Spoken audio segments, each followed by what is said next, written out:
देखो Boyle's law ये बोलता है कि मान लो किसी कंटेनर में आपने गैस फिल करी हुई है और मान लो आप इस गैस का टेम्परेचर कांस्टेंट रखते हो, तो आइडियल गैस की जो इक्वेशन होती है उसके अकॉर्डिंग पीवी इक्वल टू क्या होता है,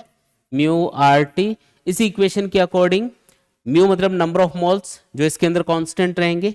कंटेनर बंद है इसका मतलब नंबर ऑफ मोल्स कम ज्यादा नहीं होंगे, आर मतलब गैस कांस्टेंट ये भी कांस्टेंट है, टी मतलब टेम्परेचर ये भी हमने कांस्टेंट बोल दिया, तो ये सारी चीजें क्या हो गई, कांस्टेंट हो गई। तो यहाँ पे पीवी क्या हो गया, कांस्टेंट हो गया, यानी कि P inversely proportional to V हो गया। V अगर इसके नीचे जाएगा ना इधर तो P inversely proportional to V हम लोग बोल सकते हैं। अब इसका मतलब ये है कि अगर आप कांस्टेंट टेम्परेचर के ऊपर, बॉयल्स लॉ ये बोलता है कि अगर आप किसी भी गैस का टेम्परेचर कांस्टेंट रखते हो और उसके ऊपर प्रेशर अप्लाई करते हो, अगर आप प्रेशर बढ़ाते हो तो वॉल्यूम कम हो जाएगा, क्योंकि प्रेशर और वॉल्यूम क्या है, इनवर्सली प्रोपोर्शनल है। प्रेशर बढ़ाओगे देखो वॉल्यूम कम हो गया,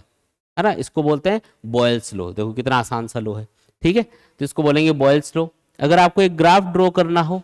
प्रेशर और वॉल्यूम के बीच में, कैसा बनेगा ग्राफ, तो ये दोनों इनवर्सली प्रोपोर्शनल है और दो चीजें इनवर्सली प्रोपोर्शनल होती है तो हाइपरबोलिक ग्राफ बनता है, ये वाला ग्राफ बन जाएगा। अगर आपको ग्राफ बनाना हो प्रेशर और 1/v के बीच में, देखो प्रेशर और 1/v के बीच का ग्राफ है ये, तो प्रेशर और 1/v ये डायरेक्टली प्रोपोर्शनल बोले जाएंगे, तो ये जो ग्राफ बनेगा ये स्ट्रेट लाइन ग्राफ बनेगा, ठीक है। अगर दो चीजें डायरेक्टली प्रोपोर्शनल होती हैं तो स्ट्रेट लाइन ग्राफ बनता है जो कि ओरिजिन से पास होगा, और अगर इनवर्सली प्रोपोर्शनल होंगे तो हाइपरबोलिक ग्राफ बनेगा, ठीक है। ये समझ में आया ना, इन दोनों ग्राफ में अंतर समझ में आया क्या, ये P और V के बीच का है और ये P और 1/v के बीच का है, ठीक है ना, ऐसा ग्राफ बनेगा।